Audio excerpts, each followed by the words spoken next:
What up guys, Carthus, and today we are going over the Berserker in Chrono Odyssey, and I have absolutely fallen in love with this class. It is so much fun. It is just fast paced and high damage all the time. You're just constantly in the mix, just beating the hell out of literally anything you come across. Now originally I intended to use the Great Axe on this build just because I'm a guy that uses a lot of giant or heavy weapons in pretty much any game that I play, but just being able to use both of these crazy little dual wielding weapons is so much fun. Obviously the chain blades feel like I'm playing like Kratos, and then playing with the twin axes makes me feel like I'm playing like a little Berserker Viking. So I'm having an absolute blast playing with this. Now this class is very hard to play in the beginning just because it does use a lot of its own health pool to generate damage and or to use abilities, but there is a whole workaround around that, and I feel like in the late game most people are probably going to do a low health build just because it maximizes damage and you get a lot of life still. Anyways, let's go ahead and get into it, guys.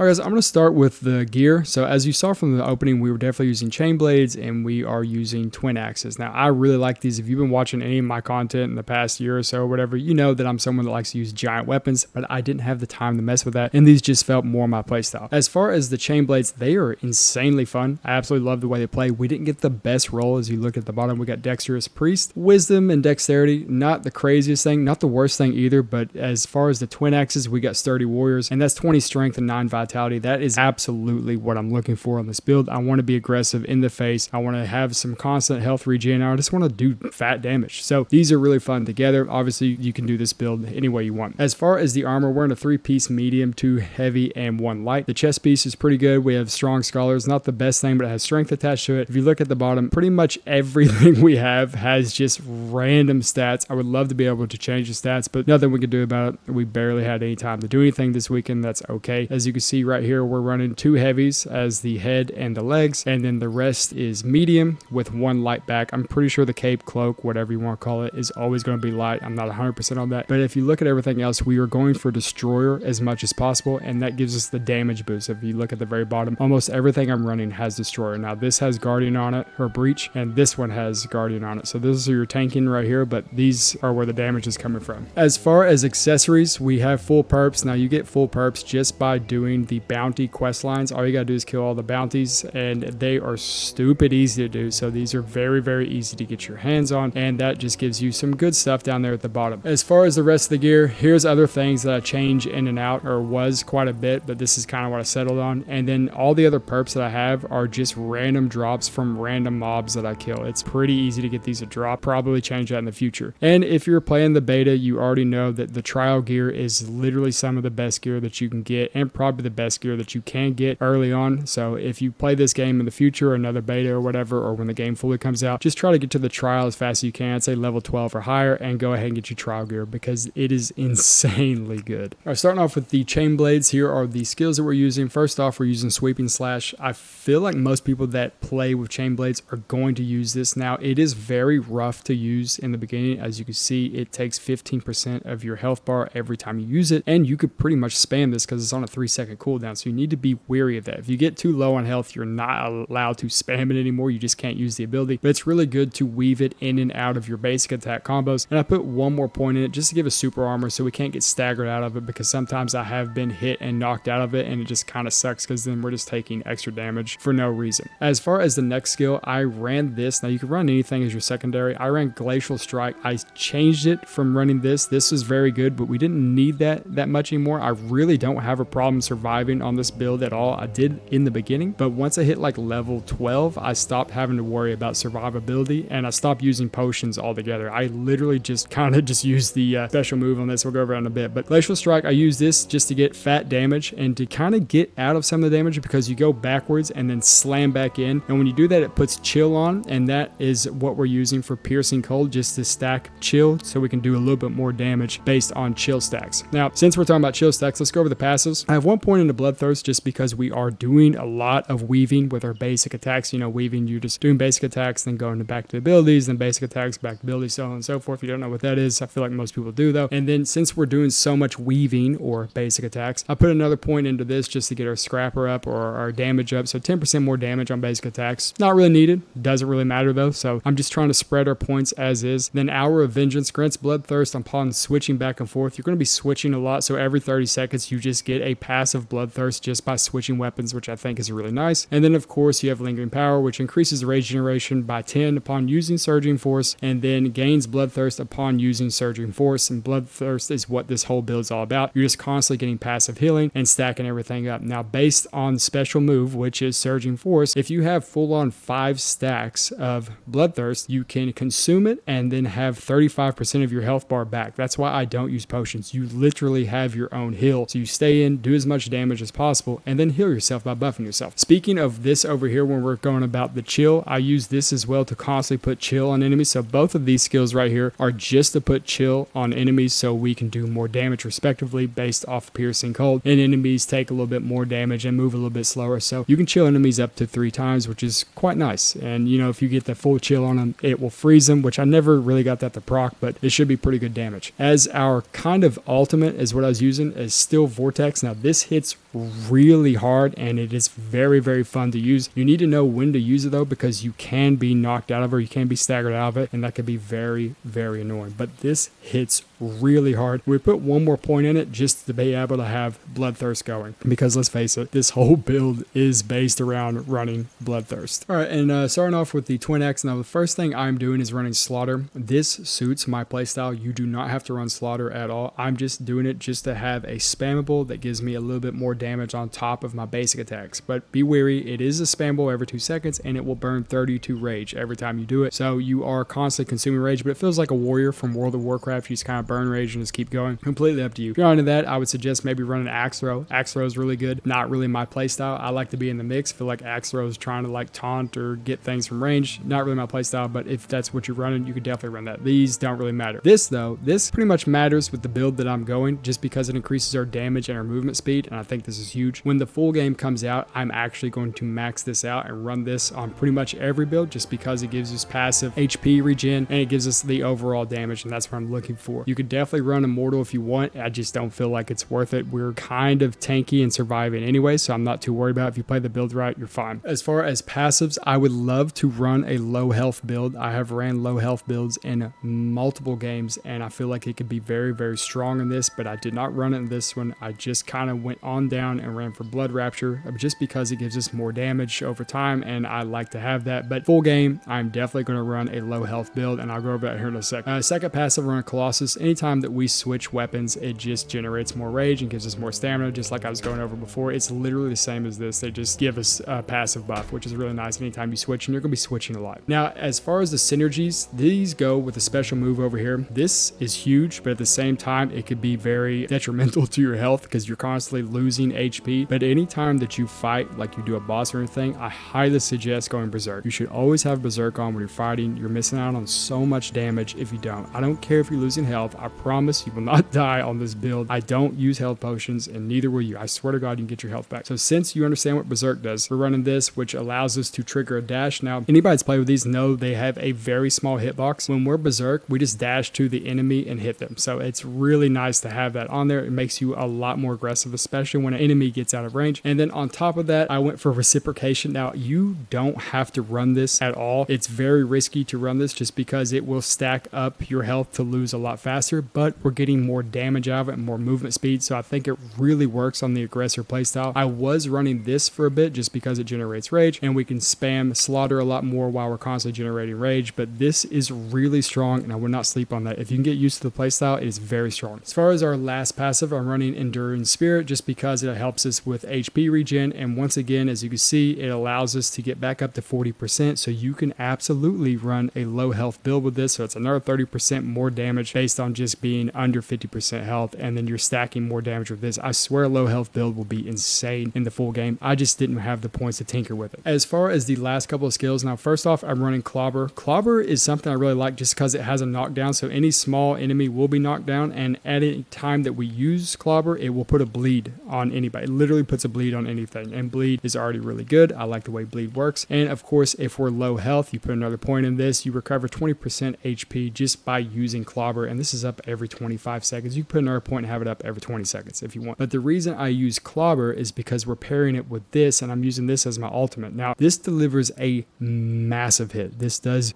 ridiculous damage. When you saw me hitting for like 3k in the opening, that's because I was using this. Now, technically, this could hit harder if you have everything rolling. I've hit for 4,500 with this right now. Sadly, I didn't record that, but it is what it is. And the reason I'm running Clobber is because of this right here. For every 3 attacks landed on a target affected by bleed, it increases the skill damage by another 20% for 8 seconds. The final strike inflicts stun for 3 seconds. Now, you can't stun a boss from what I've noticed, but it's just giving us 20% more damage as long as the target is bleeding. So you hit him with Clobber first, and then you stack this on top of him and just blast them. This is heavy hitting. All right, the last thing I want to go over is class mastery. Now, level 10 and 15, I feel like most of us got to, so I'm just going to go over these real quick. Warrior Spirit is really good for this build. The way it works, you're always losing health, so you're allowed to do more damage based on the HP loss. So I would highly suggest that if you want to spam more abilities, then Raging Storm is perfect for you. I use Raging Storm for quite some time, and it's really, really strong just because you can spam a lot more of the abilities if you want. But I would highly suggest Warrior Spirit just because you're getting more damage overall. As far as level 15, I think Avatar is the absolute best for this build. All of these are very good on their own right, so play however you want, but Avatar is just so damn busted to me. As soon as you're low health and you feel like you're about to die, you just pop Avatar and just beat the hell out of whatever's in front of you, and I swear to God, your health bar will go all the way back up. It is that strong.